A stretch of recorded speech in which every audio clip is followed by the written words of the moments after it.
Hello, hello, let's get started. Here we are with our next section of notes. We're going to start with a quick factoring review. Think of this as a warm-up.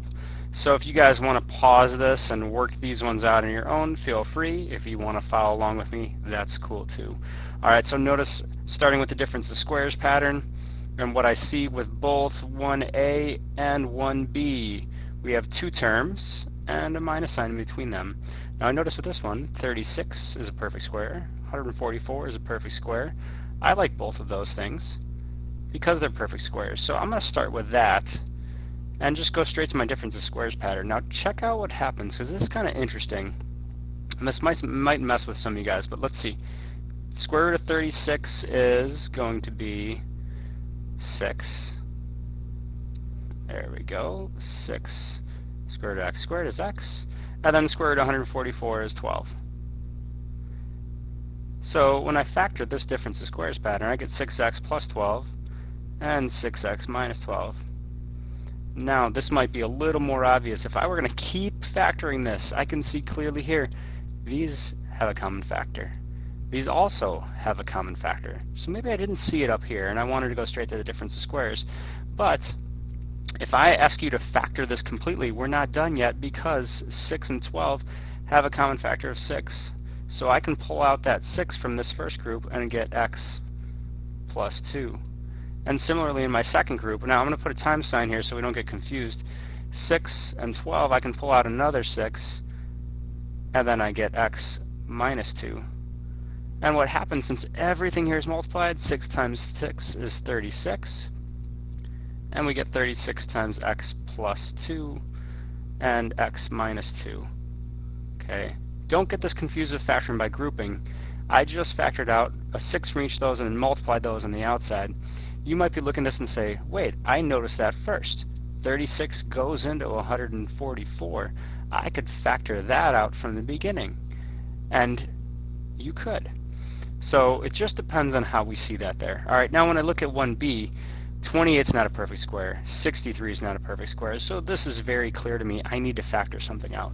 So I'm thinking, what goes into 28, what goes into 63, and 7 pops into my mind.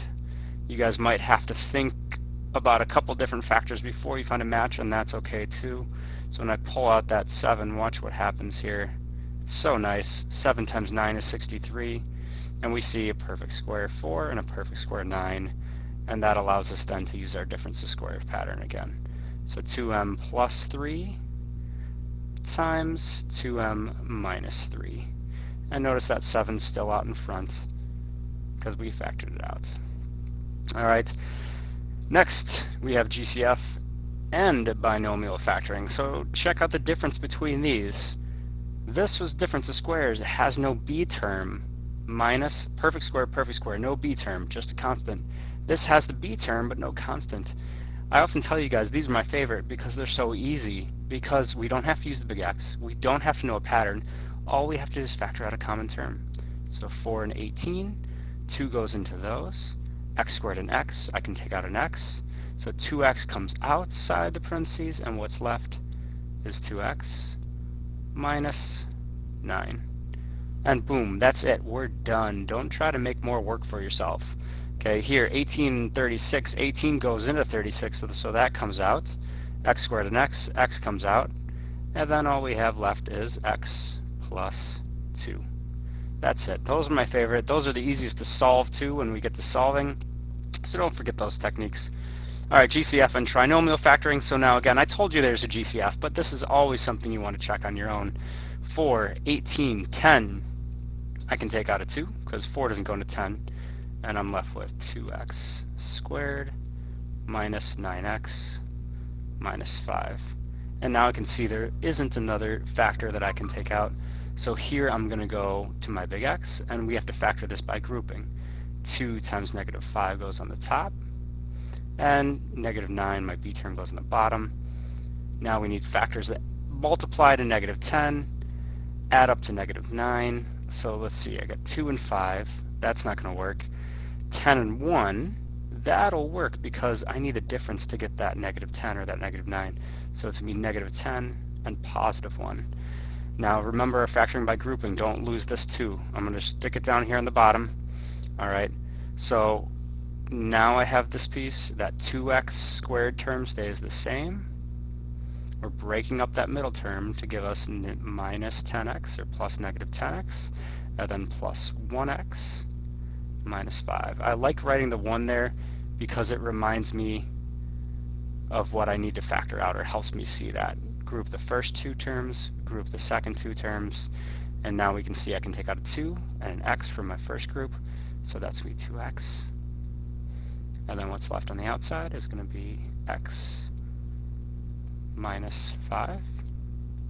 And now look, I already have x minus 5 here, so that's why I like that 1, because it reminds me I got to take something out, so I'm just going to take out that 1 and x minus 5 again. So now when I write my final answer, there's that 2, I didn't forget about it. My first group, or my first binomial, is 2x plus 1. What we have on the outside, 2x plus 1, and what we have on the inside, x minus 5. Alright, how we feeling there, guys? Hopefully we're starting to feel a little better with factoring. Again, factoring skills are going to be so important for this unit. That's why we're hitting this hard at the beginning, just to give you guys that refresher that we need to be successful. Alright, look at my next group. I got 18, 24, 24. Now they're all even, so I know I can factor out a 2. But we need to look for something bigger, is to the GCF. So this is where normally I would wait, let you guys think about it, see what kind of hands we have, and what is our GCF. Alright, somebody's got the answer, I'm sure. 18, 24, and 24, I can take out a 6. And we're left with 3x squared plus 4x minus 4. So now we see kind of same idea that we had over here. We pulled out that GCF. Now we're going to do our big X, and we're going to factor by grouping. So 3 times negative 4 is negative 12 on the top, positive 4 on the bottom. I need factors of negative 12 that add up to positive 4.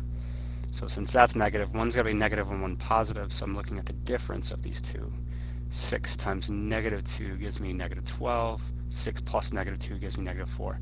Alright, I'm going to do this again.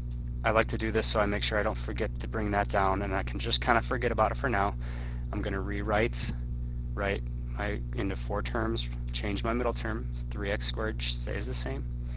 4x is going to change to plus 6x plus negative 2x. Minus 4 stays the same. Okay, let's group our first 2. Let's group our second 2. Group. Factor out our common terms now. 3 and 6, I can factor out a 3 and an x from that first group. So now I'm just left with x plus 2. And in the second group, notice we see the negatives right here. I need that to be positive. So we're going to take out a negative 2, and we're left with x plus 2. And remember, that's our key, is seeing that this binomial is exactly the same as this binomial. Those need to be the same. So now there's my 6, I brought it down. My binomial on the outside is going to be 3x minus 2. And on the inside, x plus 2. And there's our final answer. Alright, there's our factoring review. Here's our new material from last week. So another quick review for us. Let's talk about our sum of cubes and difference of cubes pattern. Now, I showed you guys this last week. I like to think about it as rewriting this as a cube term so I can see that pattern a little more clearly. So x squared plus 27, x cubed, is really x cubed plus 3 cubed. And again, if you don't have those power charts, you might want to write one out so you have it to refer back to it if you're not seeing these right away. Now our pattern goes like this. X is going to go here, right? 3 is going to go here.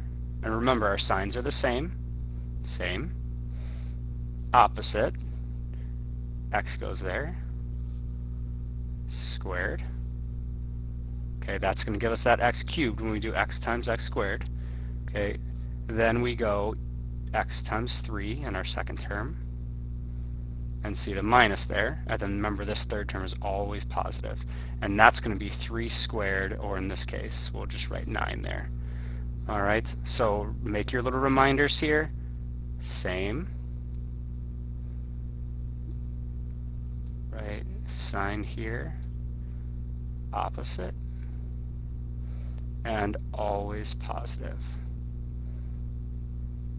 You guys can do this a little nicer with your pencils than I can with this stylus. Try to sneak it in there, just your reminders. Okay, here's our difference of cubes, same thing, minus 27 now, and notice the difference. These are all going to be the same, but notice our sign is now minus. Same, opposite, always positive. So this is going to go, I'm going to rewrite this again so you can see it, because I think this is an important first step for you guys to see each piece. X, 3, same sign, x squared, x times 3, and 3 squared. Same, opposite, always positive. Alright, so let's apply that down here a little bit and do a little bit more practice. Again, now's a good time, guys. Check your understanding. Go ahead and pause this video. Try these out on your own. Okay, see how you're doing with this. Take a little time just for a little extra practice. Alright, so as I look at number 1, I'm going to rewrite it with my cubes, just like I did above. So I know 27 is 3 cubed and x. So I'm going to write it like this with parentheses. So I remember when I write each term, 3x is that first term. Okay, plus 64 is going to be 4 cubed. And as I do my pattern now, it's going to be, it's a sum, first term, 3x plus 4. That sign stays the same. Then our second term is going to be 3x squared. I'm going to write out this step for you guys just so you remember, square both of those. Square the 3, square the x.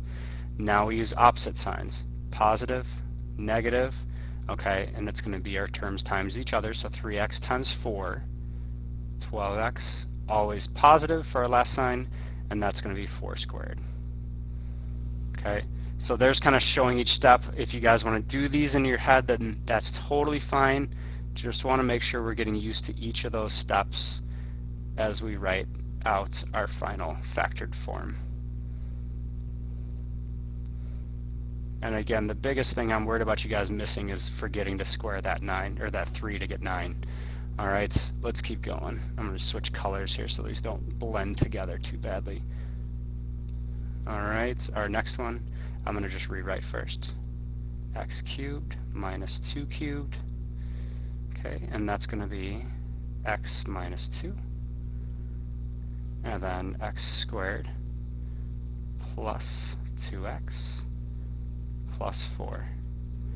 Okay, if you guys took a little time, you can check that out. Notice again, same sign, opposite signs, always positive. And let's switch color again here.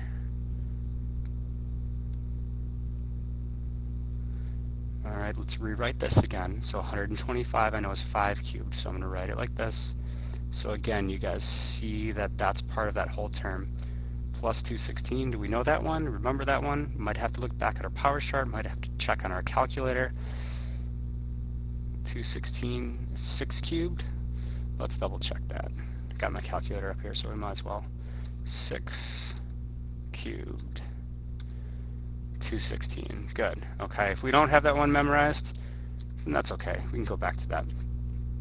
Alright, and let's apply our pattern then. So, first term plus second term in our binomial.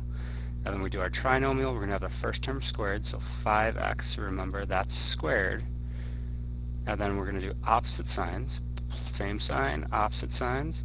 Multiply our two terms, 5x times 6, 30x. And then plus 6 squared for our last term. Alright, so here we go, final answer then, 5x plus 6 is our binomial. Our trinomial, square the 5, 25x squared minus 30x plus 36. And there we go. Alright, so that's pretty much our review from last week. Hopefully you guys are all with me, we're feeling good. Please continue to email me questions whenever you guys are stuck, and I will respond back to you as quickly as possible.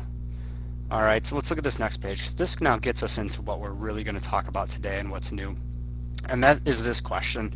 What does it mean to be undefined? Okay, so if you guys think about that, I have two fractions here. I have 0 over 5. I have 5 over 0. When we talk about a function being undefined, we want to think about what that actually means. Alright, we've talked about that before. We've talked about things like no solution or no real solution. So undefined is really what does that actually mean? And the best way I can show you guys is to help you remember this is by looking at your calculator. So if I go to my calculator and I don't remember what undefined is and what 0 is and what no real solution is, I can do something like this. 0 divided by 5. Put it in my calculator. Now watch what happens. 0. Okay, some of you guys knew that, some of you guys are expecting that.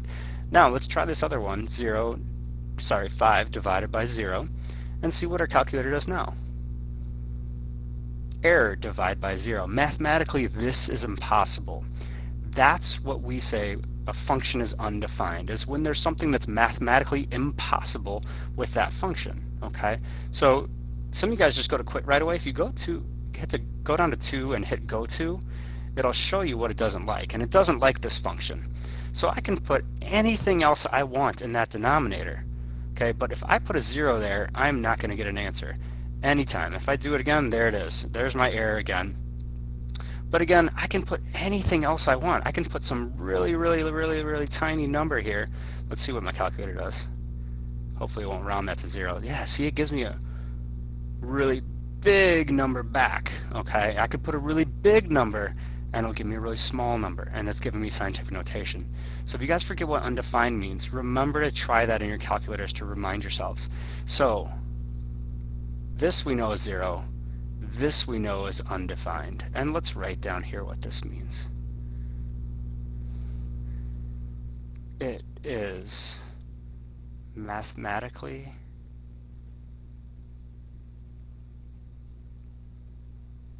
impossible to divide by 0. That's the issue. We cannot divide by 0. It doesn't matter what's in the numerator. I can put a 5 there, I can put an expression there, I can put a polynomial there. I cannot divide by 0. Okay, so when we're talking about undefined functions, that's really what we're talking about here. Alright, so let's take a look at this example. Alright, so let's continue and let's look at this example right here. So notice the directions say state the values for which the expression is undefined. So when we are asking about when the expression is undefined or the function or the graph or anything, we're looking at this part right here. Just our denominator. That's all we really care about. Again, when we're talking about the function and being undefined, the numerator can be anything, but the denominator cannot be equal to 0. So that's what we do is we say, okay, it's undefined when this denominator is equal to 0. So we take that denominator and we set it equal to 0. And we're going to solve. And when we solve, these are not the solutions. These are what the graph or the function or the expression cannot be equal to. So hopefully now some of you guys are looking at it and saying like, oh, I've seen that before. We've done this before. Yes, this is two binomials, which would make a quadratic, right, equal to 0. That's how we solve a quadratic, is factor, set it equal to 0, and solve. So remember that from here, all we're going to do is we're going to take each of those binomials, and we're going to set them equal to 0, and solve. So x plus 3 equals 0, x minus 2 equals 0, and minus 3, x equals negative 3, and plus 2, x equals positive 2. So we would say the function is undefined when x equals negative 3 or 2. Okay, that's where a function is undefined.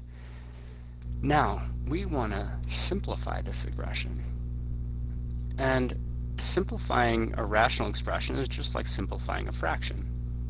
I asked you guys on the attendance check-in yesterday how you feel about fractions, simplifying operations. A lot of you guys said pretty good. I want you to think about this the same way. Think about it just like if we had something like, say we had like 24 over 36. Okay. Now there's a couple ways we can think about this. Okay, we can think about the GCF. Hopefully you guys clicked on that link. I found some pretty hilarious kid songs for simplifying fractions. I thought you'd get a kick out of it. We could factor out that GCF. So find the GCF, divide it out of each one. But really what we're doing, and this is how we're going to show it algebraically as we work with rational expressions, is we're going to break these down to the factor times its GCF. So if I look at 24 and 36, okay, let's see, I know that 4 goes into 24, I know that 4 goes into 36. So I could break it down like this, 4 times 6, and I could break it down like this, 6 times 6. But I could keep going, right? So those 6's are the same. I could break this 4 down a little bit more, and I could say 4 is 2 times 2. Keep that 6 there. You guys will see why in a sec. I could break this 6 down to 3 times 2. And some of you guys might be saying, well, why did you do that? I could have just said this is 12 times 2 and 12 times 3. And that's awesome. If you see that, that's what we could break it down to. Here's the idea now, is we're simplifying a fraction. We say, okay, if I divide 6 by 6, that equals 1. So that's 1, right? They cancel out. So we usually just like cross it off. But I want you guys to remember, the reason we cancel it out or cross it out is because 6 divided by 6 is 1. Similarly, 2 divided by 2 is 1. So what we're left with then when we simplify a fraction is 2/3. Okay? Now, notice when we broke this down, we didn't break it down to pluses and minuses. We broke it down to factors, which are multiplying together. Think of this the same way. X plus 3 is a factor. X minus 3 is a factor. X plus 3 is a factor. X minus 2 is a factor. And I look at it and I say, which factors are the same on the top and the bottom? And X plus 3 is the same as X plus 3. So that's 1. Same idea as here. So what's left with when we simplify it is X minus 3 over X minus 2. Now, I would encourage you guys to leave these in parentheses. The reason is because don't get tempted to say, oh, there's an X on the top and the bottom, because those X's are part of the factors. The factor itself is X minus 3. We can't just go crossing things out inside the parentheses or inside the factors. So that's it. That is the final simplified answer, okay? So this is how we find undefined, where the function's undefined. This is how we simplify. Now, I want to take a look at Desmos because I want you guys to see what this looks like on a graph and actually what we're doing to this function or this expression. So here's my graph in Desmos.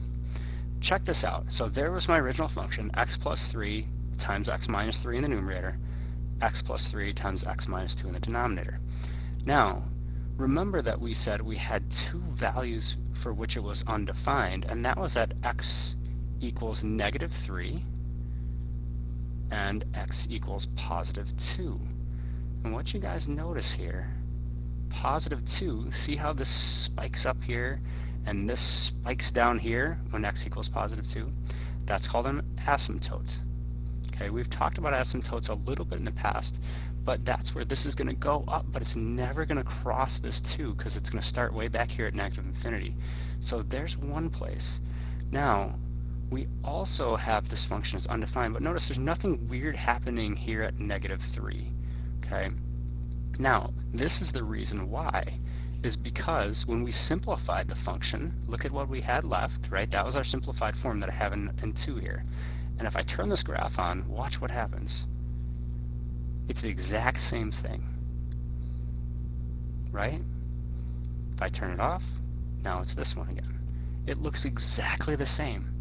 But if we travel along here on this graph now, we can see that if we go to negative 3, and let's see if I can get it to lock in, if it'll tell me anything. Ah, there it is. Perfect. There's actually a hole there, and you can see it made an open circle. At negative 3, the graph is undefined. But if I turn this one on, at negative 3, watch what happens. Can I get it there? It gives me a value, is negative 3 comma 1.2. That's because that's not part of the domain anymore because we cancel it out. So we have to consider that in our domain of where the function's undefined. All right. So let's go back to our notes. We'll work on a few more of these. All right. All right. Simplify the following rational expressions. State the values for which the expression is undefined. All right. So I'm going to start with that. I like to do undefined before I do any simplifying. So let's focus just on the denominator here, okay? And the first thing we want to do, I always like to do this because factoring is going to help me find my solutions, and it's also going to help me cancel things out to simplify. So let's just focus on factoring the denominator right here. So x minus 6 is a binomial in simplified form. It doesn't have a GCF I can pull out. I can't factor, but now this I can factor, x squared minus 9. And hopefully you guys are saying, yep, there's our difference of squares pattern. Boom, I can factor that, no problem. X plus 3, x minus 3. Now this is my denominator. To find where it's undefined, we set that equal to 0. Okay, this is all, again, to find where it's undefined. So now we have it all in factored form. We can say, use our zero product property and say it can't be 0 if x minus 6 equals 0, x plus 3 equals 0, and x minus 3 equals 0. Okay, and we solve each one of these now. So when I add the opposite of each one, plus 6, I get x equals 6, minus 3, negative 3, and plus 3, positive 3. So I always like to write with that, so I don't think those are solutions. So undefined at x equals 6, negative 3, and 3. So there's the first part of our question. Okay, that means we can't have values there. Now, to simplify this, I need to factor the top. So now let's go ahead and factor that top. And hopefully you're saying, that's a quadratic. I'm going to use the big X. And let's see, a equals 1, so this is going to be an easier one. 1 times 3 is 3, b is 4. I need factors of 3 that add up to 4. And hopefully you guys are saying the only factors of 3 are 1 and 3. So that means that this top is going to be equal to, let's write it without that 5x for now. So that top is going to be 5x times x plus 1 and x plus 3. So now let's put this all together here to simplify. And I'll do it right here. Hopefully I left myself enough room. Alright, so on the top we have 5x times x plus 1 times x plus 3. Good, I got it in there. And then on the denominator we have x minus 6. And then we factored that x squared minus 9, so I'm going to write it in factored form, x plus 3, x minus 3. Now again, I like leaving each of those binomials in parentheses because it helps me see each of these sets. So now as you look at this, as we're going to cancel things out, or we're going to divide them out because they equal 1, we're looking for what's exactly the same on the top and the bottom. And all I see this x minus 3 and x minus 3. Okay, x plus 1, I don't have an x plus 1. If I had a 5 or an x individually, I could cancel those two, but I don't. So now here's my simplified form. That's all I can cancel out. So simplified form, on the top we have 5x times x plus 1, and in the bottom we have x minus 6 and x minus 3. And that's our simplified form. And again, if we want to check those, put this original function in Desmos, put our simplified function in Desmos, we should see the same exact graph. All right.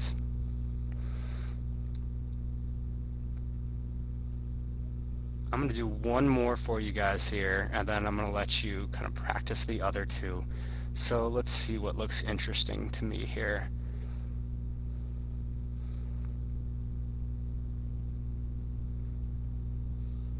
Let's go ahead and do number 3. And let's see what happens with this guy. And I'll post 2 and 4 completed for you guys on the drive, so you can check those, practice those if you want, and check them out later. Alright, so we're going to do the same idea, same strategy. I like to start with undefined again, so again, I'm just going to focus on my denominator right here, okay, and we're going to factor that. So factor our denominator so we can set it equal to 0 and solve. That's our goal with finding undefined. So first thing I notice is that these both have a z. So I'm going to factor out that z, and now what's left is z cubed minus 8. Does this look familiar? That's what we've been working on the last couple of days, right? This is our differences cubes pattern. So again, if we're feeling good about that pattern, this should be a quick factoring for us. That z is going to stay in front. Remember, our binomial first is the first term minus, and maybe it'll help here if we change that 8 to 2 cubed, okay, to help us think about it. So it's z minus 2, and then my first term into the trinomial, z squared. Same sign, opposite signs. Then it's going to be z times 2, so 2z, and then our third term is always positive, and that's going to be 2 squared, or 4. There's our difference of cubes pattern. Okay, check that out. Again, if we're feeling good with that, hopefully that's something we saw pretty quickly. All right. Now, you might be looking at this and saying, can I factor that again? If I have factors of 4 that add up to 2, the only factors of 4, 1 and 4, 2 and 2. And those aren't going to add up to positive 2. So there's our denominator. Now, what's also nice about this thing when you guys do this difference of cubes pattern is that when you set these equal to 0, you can do z equals 0, that first term, so there's one value for which it's undefined, z minus 2 equals 0. And then this trinomial, z squared plus 2z plus 4. And you guys might be saying, well, that's not easy to solve. But if you guys put this in your calculators, and you'll see this with any of them, let's go back to Desmos and let's see what this looks like. Z squared, I'm going to go ahead and open up a new one. Let's turn this guy off. So this is going to be z squared, z squared plus 2z. Actually, we need to use x in Desmos. And wants z to be a constant. That's why I was asking me for a slider, plus 4. And check out that graph. We know that solutions of a quadratic have to go through the x-axis. So this graph right here has no real solutions, and that means we don't have to worry about that for where it's undefined. So let's make a note. No real solutions. Okay, so that means that we can find our values for its undefined. They're right here, plus 2, and we can write undefined at z equals 0 and positive 2. Okay, so there we just focused on the denominator. Now look at the numerator. Check this out, guys. A lot of times you're going to see these clues. This trinomial in the numerator is exactly what was left in that trinomial in the denominator. So that means that this is already factored. So I'm going to write it like this because I want you guys now to see, when I have multiplication, I want you to see these pieces as separate terms.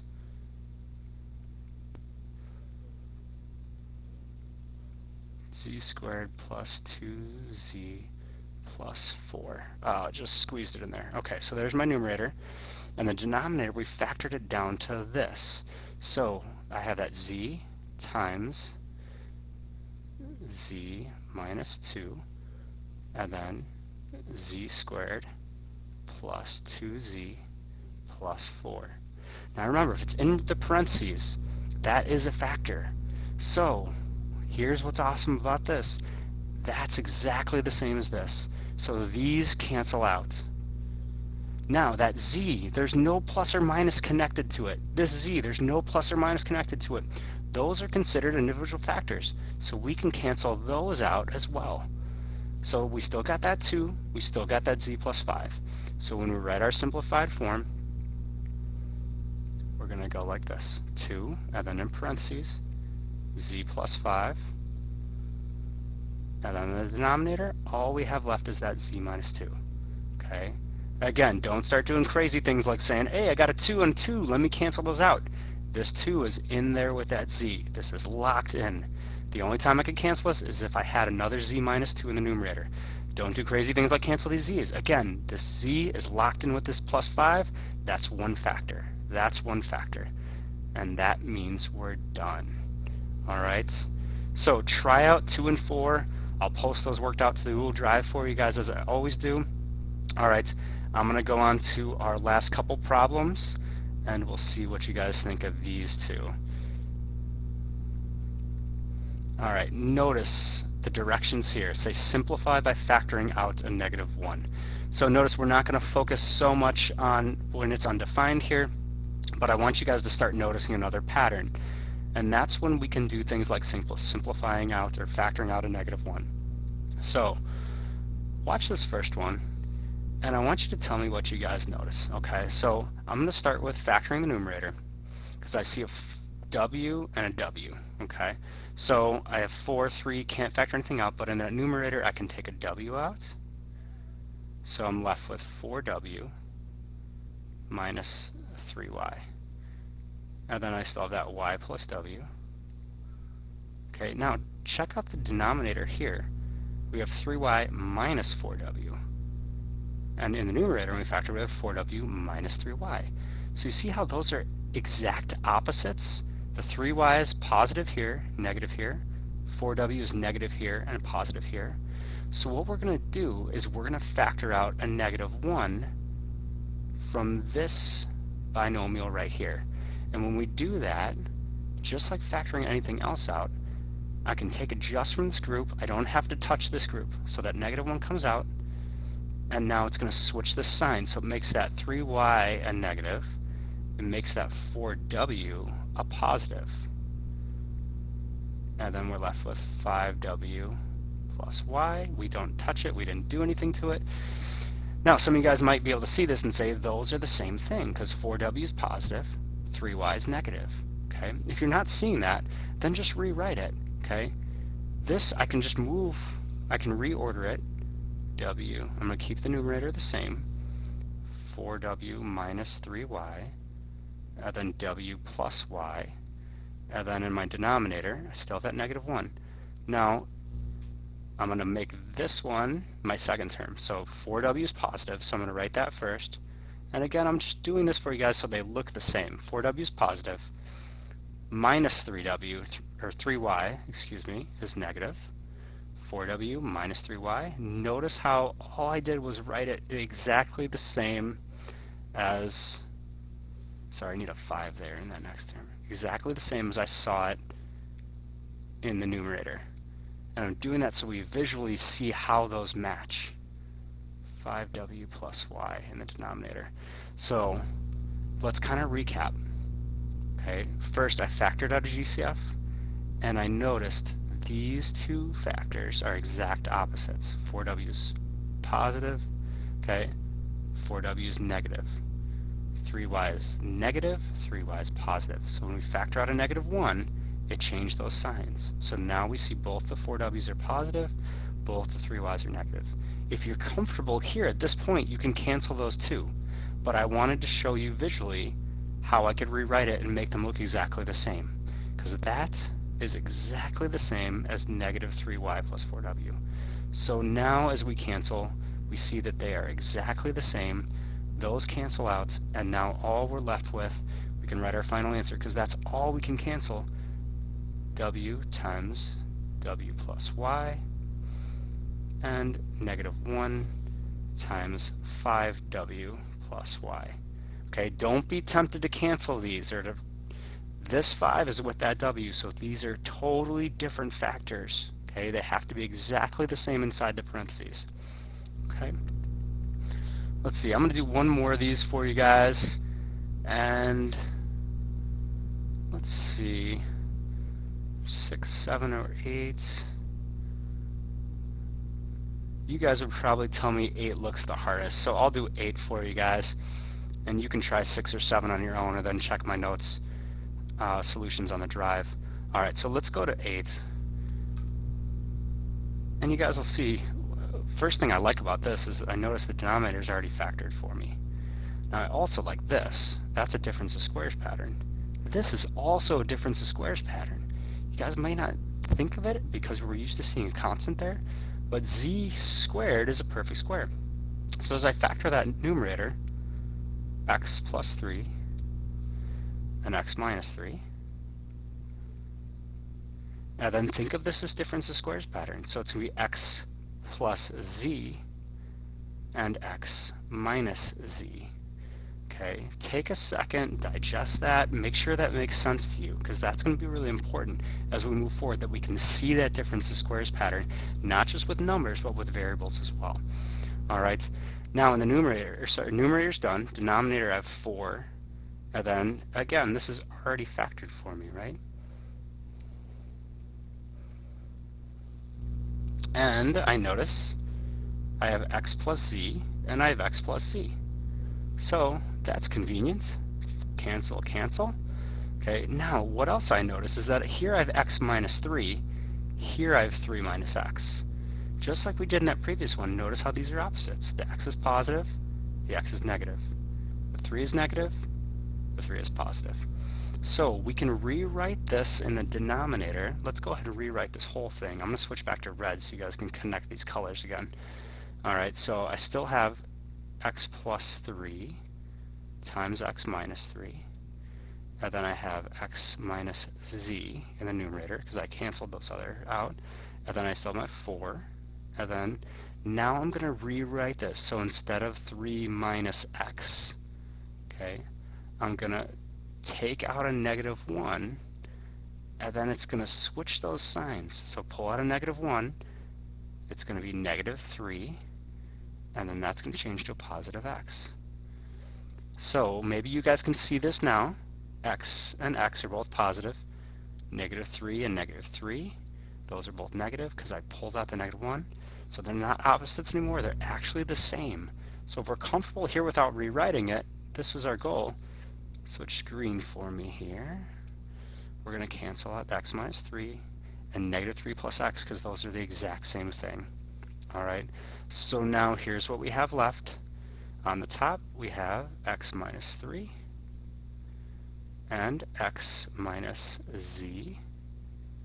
And on the bottom, since these are both constants or numbers, I can multiply these together. 4 times negative 1 is going to give me a negative 4 on the bottom. And there we go. Alright, again, you can check for those last two on the drive and try those out on your own. Okay, if you have questions, please email me if anything doesn't make sense. Watch the video again, take some time with it, and let me know what you guys think. Alright, nice job today.